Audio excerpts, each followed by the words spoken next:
নমস্কার, শুভ সন্ধ্যা। সবাইকে স্বাগত জানিয়ে শুরু করছি আজকের নতুন ব্লগ। আশা করছি আপনারা যে যেখানে আছেন ভালো আছেন, সুস্থ আছেন।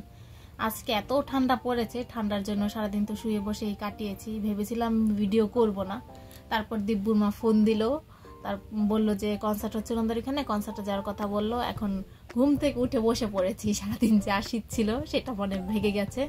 এখন রেডি হয়ে দিব্যুদের মানে কনসার্টে যাব দিব্যুদের সাথে। তো এখন ঘরে মনে একটু কাজ করতে হবে। মা আজকে সকালে রুটি বানায়নি, তো রুটি বানাবো, তারপর কনসার্টে যাব। আগে তাড়াতাড়ি করে কাজ শেষ করে রেডি হতে ধরতে হবে। দিব্যুদের বাসায় যাওয়ার কোনো প্ল্যান ছিল না, কিন্তু এখন হঠাৎ করে মাতাজি ফোন দিল, বলল তোমরা আসবে, তো আসলে রেডি হও, আমরা তোমাদেরকে নিতে আসবো। তার জন্য ঘরের যা কাজ আছে, এই যে মাকে এখন রুটি বানাচ্ছে, সেটা আমি এখন মেখে দিব। মেখে দিয়ে যদি পারি আমিও দু একটা বানিয়ে দিব, তারপর রেডি হব। রেডি হয়ে যাব দিব্যুদের ওইখানে। এখন দেখা যাক কি কনসার্ট মানে অনুষ্ঠান হবে, কনসার্ট মেবি হতে পারে। এখন কি হবে সেটা জানি না, এখন যাব। আর আজকে হেভি ঠান্ডা পড়েছে, মনে হয় বছরের মানে এইবার শীতে সবচেয়ে বেশি শীত পড়েছে আজকে। তখন তাড়াহুড়ো করে সব কাজ শেষ করি, তারপরে রেডি হতে ধরি। আমার রেডি হতে হবে, দিদিও রেডি হবে, আমিও রেডি হব। আজকে সকালে মা রুটি বানায়নি, আর রুটিও নেই, তার জন্য এখন রুটি বানাবে। আর দিদি এই যে পেঁয়াজ কাটছে। কি করবি পেঁয়াজ দিয়ে? এখন হচ্ছে সন্ধ্যাবেলায় নাস্তা বানাবো। বাবার জন্য হচ্ছে নুডলস বানাবো, মায়ের জন্য চানাচুর মাখা বানাবো ভাবছি। আমরাও চানাচুর মাখাই খেতাম। এখন দিগুরা ফোন করেছে, আমরা সেখানে যাব, তাই জলদি জলদি করে আমরা এখন যা হাতের কাজ আছে সেগুলো কমপ্লিট করে তারপর যাব। এদিকে মা আর বোনা দুজনে হচ্ছে রুটি বানাচ্ছে, দুজনে মিলে। কতগুলো মা বানালো, কতগুলো বোনা বানালো। এখন আর আছে কাটা কথা ছিল, কিন্তু মায়ের পাটা একটু ব্যথা করছে, তাই ভাবলাম আমি বানিয়ে দেই। তাড়াতাড়ি করছি, বাইরে যাব তো দিব্যুদের এখানে, হ্যাঁ, তাই খুব তাড়াতাড়ি করছি। আচ্ছা করছি, হ্যাঁ। আর এখানে আমি মায়ের জন্য হচ্ছে চানাচুর মাখবো, সেজন্য পেঁয়াজ, মরিচ আর টমেটো কুচি করে নিয়েছি। আর বাবার জন্য নুডলস রান্না করেছি, কিন্তু বাবা কোথায় আছে জানি না। দুটো ডিম দিয়েছি, ডিমের শুধু সাদা অংশই দিয়েছি, আর কুসুম দুটো রেখে দিয়েছি। আজকে আর কিছু করব না, এটাকে দিয়ে কালকে সকালবেলা যখন আমাদের জন্য ডিম ভাজা করব তখন এটা দিয়ে দেব। মা মায়ের আগুনের খনিটাকে ঘরে নিয়ে চলে এসেছে, বসে বসে এখানে আগুন পোহাবে আর বসে থাকবে। মায়ের জন্য এখানে চানাচুর মাখা হয়ে গেছে, এটা মাকে নিয়ে দেব। অনেকটাই মেখে ফেলেছি।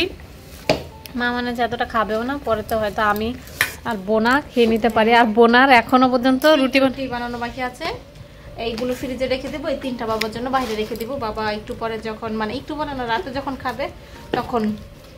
এখন আর শেষ হচ্ছে না। দিব্যু মানে মাতাজিরা সে কখন ফোন দিয়েছে, এখন মনে হয় ওনারা একটু পরে বেরিয়েও যাবে। তো তাড়াতাড়ি করছি, খুব তাড়াতাড়ি করছি, কিন্তু হচ্ছেই না। এগুলো একটু ফ্রিজে রেখে দে। এই যে এখন আবার একটু গরম করে এই বাটিতে বেড়ে নিচ্ছে। এখন বাবাকে নিয়ে দিয়ে আসবে নাকি? হ্যাঁ রে, চা দিয়ে তাড়াতাড়ি রেডি হতে হবে, মাতাজি ফোন দিয়েছে। এই যে এই জামাটা পরবো ভেবেছি, জামাটা একটু আয়রন করলে ভালো হতো, কিন্তু এখন একদমই টাইম নেই, এমনি পরে নিব। আমিও আমার জামা পরে রেডি হয়ে গেছি, এখন একটু সাজিগাজি করবো, তারপরে লেটস গো। আচ্ছা, তাড়াতাড়ি আমাকেও রেডি হতে দে। আমিও রেডি হয়ে গেছি, কিছুই সাজিনি, শুধু লিপস্টিক আর টিপ পরেছি। দিদিও তেমন কিছু সাজেনি, কেননা শীতের দিন এসে আবার ধুতে হবে, মুখ ধুতে অনেক কষ্ট লাগে শীতের মধ্যে, তাই জন্য। আর এই যে পকেটে করে দিব্যুর জন্য কিছু চকলেট নিয়ে নিয়েছি, এগুলোকে অল্প অল্প করে বের করে দিব, আর দিব্যু খাবে। তো এখন তাড়াহুড়ো না মানে বেরিয়ে যাই। মাতাজি ফোন দিয়েছে যে ওনারাও বেরিয়ে গেছে। গেটের সিউইট পেয়েছে, সিউইট খাবো। ও গেটের ওইখানে ওনারা আসবে, তো এখন বেরিয়ে যায়। আমরা এই যেখানে সাদা চুলগুলো দেখা যাচ্ছে যাচ্ছি। তো ফাইনালি আমরা ঢুকে গেছি। আমরা অনেকটা সময় দাঁড়িয়েছিলাম, দাঁড়িয়ে ভাবছিলাম আমাদের ঢুকতে দিবে কি দিবে না। তারপর গেটে এসে কথা বলেছি, কথা বলার পর আমাদেরকে ঢুকতে দিয়েছে। এখন আমাদের হেব্বি লাগছে, মানে এতটা এসেছিলাম, মানে কি বলবো, আমরা তো বাইরে অনেকক্ষণ দাঁড়িয়েছিলাম, ভাবছিলাম যে আমাদের যেতে দিবে না, যাবো না। বোনা বলছে চল একবার ট্রাই তো করে দেখি। ট্রাই করে পেরে গেলাম, ঢুকতে পারছি। এখন খুব খুশি লাগছে। আর কোথায় কনসার্ট হচ্ছে সেটা এখন খুঁজে জানি না, আমরা এখন খুঁজে বের করতে হবে। একটু সামনে গিয়ে তারপর দিব্যদের ফোন করবো। ওকে, এখন যাচ্ছি। হরিণের খাঁচার এখানে চলে এসেছি। আর কনসার্ট ওই যে সামনে শোনা যাচ্ছে গান, স্কোয়ার মাঠে। তো ওইখানে আমরা পিছনে মানুষ আছে, চল। আজকে আমরা হরিণ দেখতে যাব না, সরাসরি কনসার্টেই চলে যাব। দিব্য এখানে আমাদের জন্য অধীর আগ্রহে ওয়েট করছে। আমাদেরকে কি দেখতে পাচ্ছেন? দেখতে না পারলে সমস্যা নেই, শুনতে তো পাচ্ছেন। ঠিক আছে। কনসার্ট যে মাঠে হচ্ছিল সেই মাঠে আমরা পৌঁছে গেছি। এখন আমাদেরকে যে দিব্যদের খুঁজতে হবে কোথায় ওরা আছে। আর এখানে ভালোই দেখা যাচ্ছে, লাইটিং ফাইটিং করেছে, দূর থেকে বোঝা যাচ্ছে না। আর এসেই দিব্যকে আমরা খুঁজে পেয়ে গেছি। দিব্য আমাদেরকে দেখতে পেতে দৌড়ে আমার কোলে উঠে গেছে। মানে এত খুশি হয়েছে, মানে একা একা থাকলে যতটা খুশি না হতো আমাদের পেয়ে, তার থেকে মানে বহুত বহুত খুশি হয়েছে। আমরা যখন গেছিলাম তখন দিব্য মাস্ক পরা ছিল, তারপর আমার কাছ থেকে চকলেট খাওয়ার জন্য মাস্কটা খুলেছে। যেহেতু কনসার্টটা মানে বিওফের ভিতরে ছিল আর শুধুমাত্র ওনাদের জন্যই করা, তার জন্য এখানে সিটের ব্যবস্থাও করেছে, যে যে ইচ্ছা বসতে পারবে। কিন্তু বেশিরভাগ মানুষ না বসে আশেপাশ দিয়ে ঘুরে বেড়াচ্ছিল। দিব্য আমরা চলে যাই কেন? এমনি কেন? আচ্ছা শীত আজকে তো ঠান্ডা লাগে? ঠান্ডা লাগে? তুমি প্লেন নেবে? প্লেন তো এখন দিচ্ছে না দিব্য। তখন নাই, এই যে দুষ্টামি করলে কিন্তু আমরা চলে যাবো। প্লেন আসলে পরে প্লেন নিব। এখন আমরা তার পাশে একটু মেলাও বসেছে। মেলায় মানে নর্মালি ছোটখাটো জিনিস বসেছে। আর দিব্য দূর থেকে মানুষের হাতে উড়ে যে বেলুনগুলো সেগুলো দেখতে পেয়ে পাগল হয়ে গেছে। তার ওর জন্য একটা বেলুন কিনতে গিয়েছি, যে দেখি সব বেলুনই বেচা শেষ, কোনো বেলুনই মানে আর বেচার মতো নেই। তারপর ওকে একটা খেলনা কিনে দেওয়া হয়েছে, সেটা পেয়েই ও ভীষণ খুশি। মানে ওকে একটা কিছু কিনে দেওয়া হয়েছে, এটা পেয়েই দিব্য এই যে এই বেলুনটা কিনে দেওয়া হয়েছে। আর ও এটা কিছুক্ষণ পরেই নষ্ট করে ফেলবে। ও মানে ওই দিন কি ও একটা খেলনা কিনে দেওয়া ছিল, ও কিছুক্ষণ পরেই নষ্ট করে ফেলে। দিব্য যেই খেলনাটা কিনেছে সেটা নিয়ে খেলা করছিল, দুষ্টুমিও করছিল দিদির সাথে। আর আমাকে দেখাচ্ছিল যে ও এটা কিনেছে, এটাও নিয়ে যাবে। আমরা যাওয়ার আগেই কনসার্ট শুরু হয়ে গিয়েছিল, তাই আমরা একটু মানে মেলায় ঘুরে ফিরেই আবার কনসার্টে চলে এসেছি। আর এসে দেখি কাজী শুভ গান গাইছে। তো আমরা বেশ কিছুক্ষণ মানে বিভিন্ন সঙ্গীত শিল্পীর গান শুনলাম, যদিও আমি কাজী শুভকে চিনি না।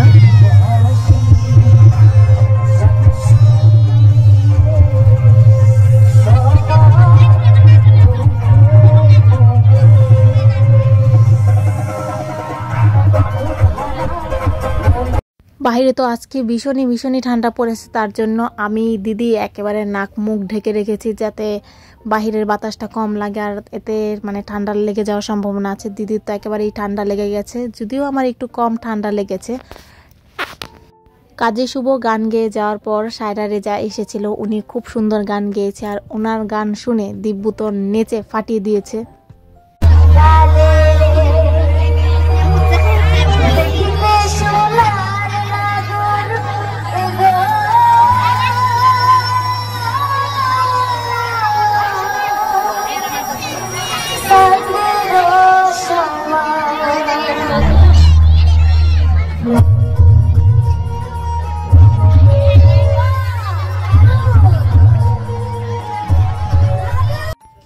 দিব্যুর খেলনাটা দিয়ে খুব খেলা করছিল আর মানে ফুলাচ্ছিল আর দুষ্টুমি করছিল, মানে ও খুব মজা করছিল।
গান শুনে তো দিব্যু প্রথমে দিদির কোলেই নাচানাচি করছিল, আর এত নাচানাচি করছিল। তারপর দিব্যুকে নিচে নামিয়ে দেওয়া হয়েছে, ও তখন নেমে আরও বেশি নাচানাচি করছিল, একেবারে মানে আমার আর দিদির হাত ধরে খুব নাচানাচি করছিল।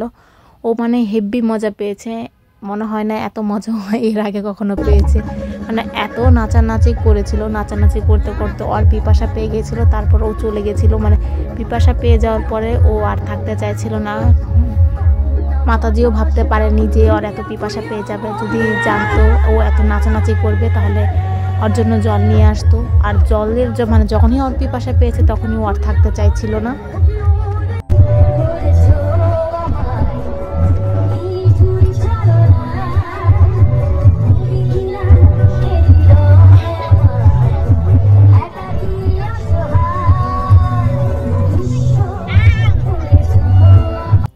দিব্যু এই বেলুনগুলোই কিনতে চেয়েছিল, আর এই বেলুনগুলো অনেকের হাত থেকেই ছুটে গেছে। ছুটে মানে এত তাড়াতাড়ির মধ্যে এত দূর চলে গেছে যে মানে নিমিষেই এতটা দূর চলে গেছে, মানে একটু পরে আর দেখা যাচ্ছিল না। তারপর দিব্যু আবার ওর নাচের তালে পড়ে গেছে। তারপর আমরাও বেশ কিছু সময় কনসার্ট দেখেছি।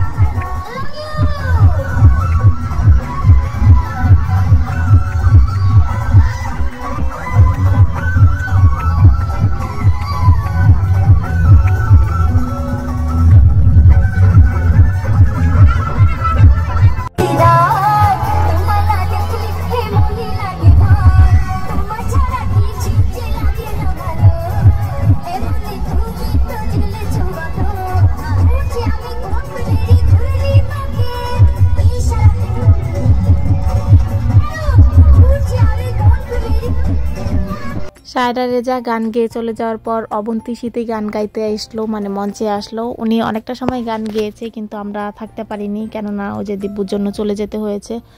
এরপরেও বেশ কয়েকজন সঙ্গীত শিল্পী এসেছে। কে কে এসেছে সেটা আমাদের জানা ছিল না, মানে আজকে কে কে আসবে সেটাও আমরা জানতাম না। পরে এসে দেখি কে কে এসেছে।